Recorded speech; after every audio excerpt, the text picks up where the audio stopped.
Quand on vient habiter dans un nouveau pays, il y a de nombreuses surprises, parmi lesquelles le prix de certaines choses. Du coup, aujourd'hui, on va parler de 5 choses beaucoup trop chères au Japon. Bonjour à toutes et à tous et bienvenue pour cette nouvelle vidéo sur Blood is the New Black. Aujourd'hui, nous allons parler de 5 choses vraiment trop chères au Japon. Globalement, je pense que la vie au Japon est plus chère qu'en France, en tout cas si on veut avoir le même niveau de confort. Cependant, aujourd'hui, j'ai pas vraiment le temps et je me suis pas vraiment penchée sur la question pour vraiment vous comparer ma facture d'électricité ici par rapport au prix du kilowattheure en France, les prix des loyers, etc. Sachant que bon, je suis à Tokyo, donc faut comparer à du Paris, etc. Je pense que je ferai ce type de vidéo, mais probablement à la fin de mon PVT, pour parler réellement du coût de la vie au Japon, qui par contre est...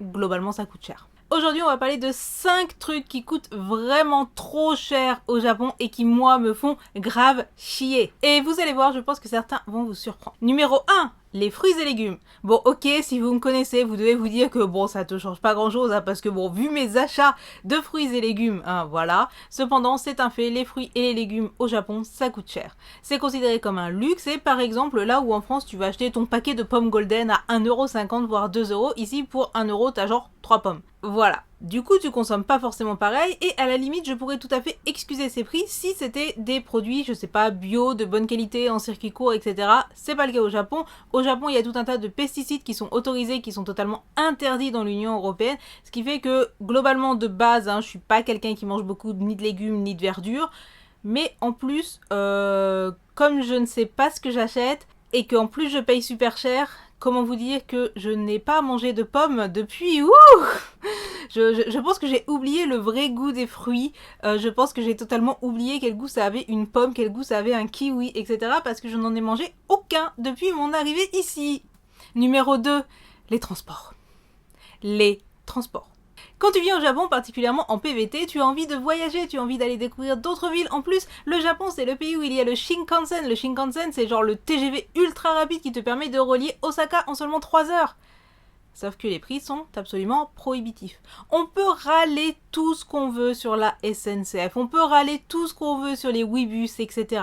Mais en France, nous avons la possibilité de voyager aux 4 coins du pays, voire même en Europe, pour des prix relativement corrects. Si tant est qu'on accepte effectivement un peu d'inconfort, qu'on accepte des toilettes sales, qu'on accepte les retards de la SNCF, mais je peux vous assurer un truc, je préfère me taper des retards SNCF, je préfère me taper 2 heures de retard sur un Lille-Marseille, mais pouvoir aller à l'autre bout de la France pour 30 balles.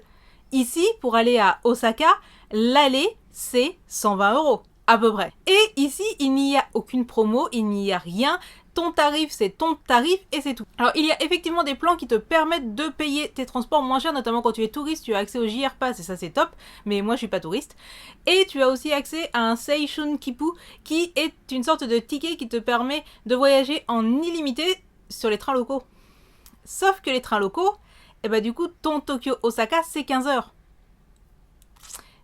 Du coup, vraiment, les transports, c'est super cher au Japon. Et si vous venez en PVT au Japon avec pour but de voyager dans le pays, pensez-y. Je connais pas mal de personnes qui sont venues ici, par exemple après un PVT en Australie ou après un PVT dans un autre pays où voyager est très facile. Ici, c'est vraiment très cher. Du coup, si vous voulez venir ici pour voyager, soit vous avez beaucoup d'argent de côté, soit... vous faites du stop, il paraît que ça fonctionne, mais vraiment, c'est pas ce que je vous conseille. Soit, vous faites comme moi, vous avez un boulot qui vous permet de travailler en voyageant. Et là, je parle des TGV. Vous pouvez vous dire, peut-être qu'il y a des vols low cost, etc. Alors oui, il y a des vols low cost qui coûtent généralement un petit peu moins cher, mais on n'a pas d'équivalent à du EasyJet ou à du Ryanair. Je sais qu'en France, il m'est arrivé à plusieurs reprises de prendre des vols intérieurs pour genre 30 balles. Ici, non. Par exemple, là, je vais à Okinawa. Bon, Okinawa, c'est peut-être un mauvais exemple. Mais du coup, pour aller à Sapporo, c'est 70-80 balles le vol aller.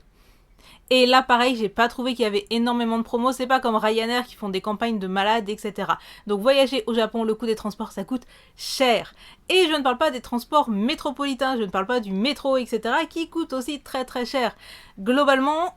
le trajet que je fais moi pour aller au travail, puisque je continue à travailler au salon de photo, allez, je fais même pas 2 zones par rapport au métro à Paris. Du coup, à Paris, je prendrai un ticket T+, et puis c'est fini, tu vois, ça me coûte 1 € à l'aller, 1 € au retour. Enfin, 1 € et quelques, t'as compris. Ici, j'en ai pour 5 €, couvert par ma boîte, mais c'est quand même très cher.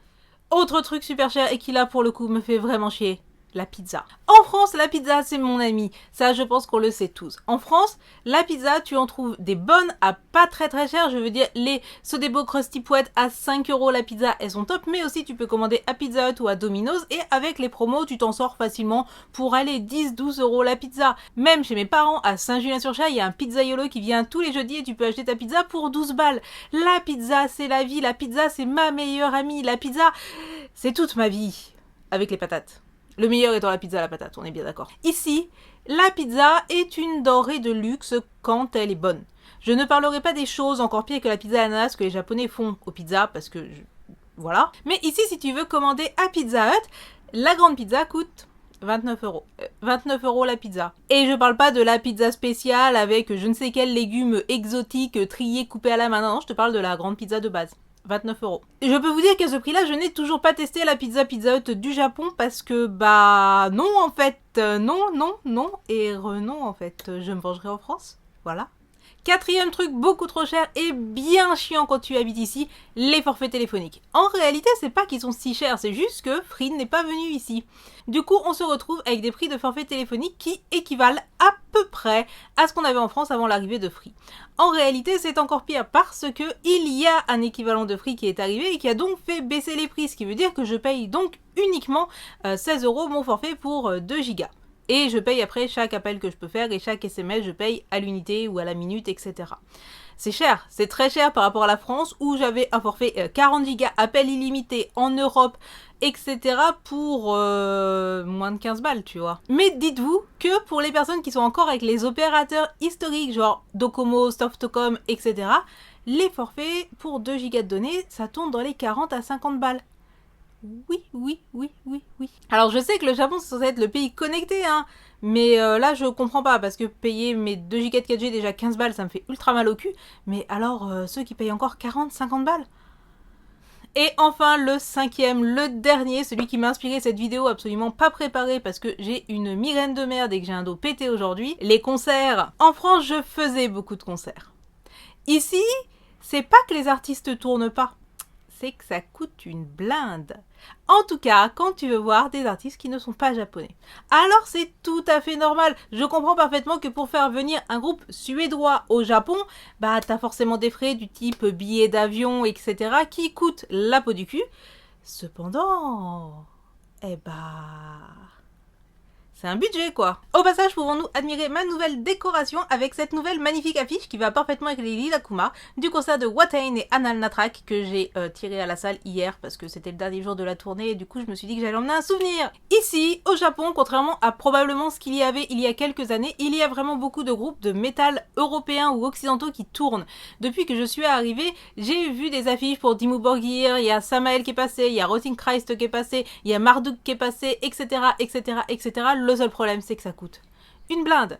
C'est-à-dire que hier, je suis donc allée voir Watain. La place de concert m'a coûté 6500 yens. 6500 yens, c'est 51 €. 51 € pour aller voir Watain. Alors, j'adore Watain, du coup, je les ai payés. Et en plus, je regrette pas de les avoir payés parce que je suis allée les voir dans une salle où on était à peine 100 et que c'est quelque chose qui est pas faisable en Europe. J'ai vu Watain sans pyro dans une ambiance club, etc. totalement différente de d'habitude. Du coup, en tant que très grande fan, oui, bah, je les ai payés mes 50 balles, voilà. Mais par contre, ça veut dire qu'il y a plein de groupes, si je les aime pas autant que ça, je vais pas y aller. Parce que 50 balles, bah non. Enfin, en France, je sais pas, aller voir en concert Watain à Paris, ça doit coûter genre 30 balles la place, tu vois. Et encore 30 balles la place, c'est pas donné, quoi. Du coup, il y a une très bonne offre de concerts ici, mais je n'en profite pas. Les seuls concerts qui sont bon marché, c'est les concerts avec des groupes japonais. Je suis par exemple allée voir Survive Set the Prophet pour moins de 2000 yens la place, donc moins de 13 balles.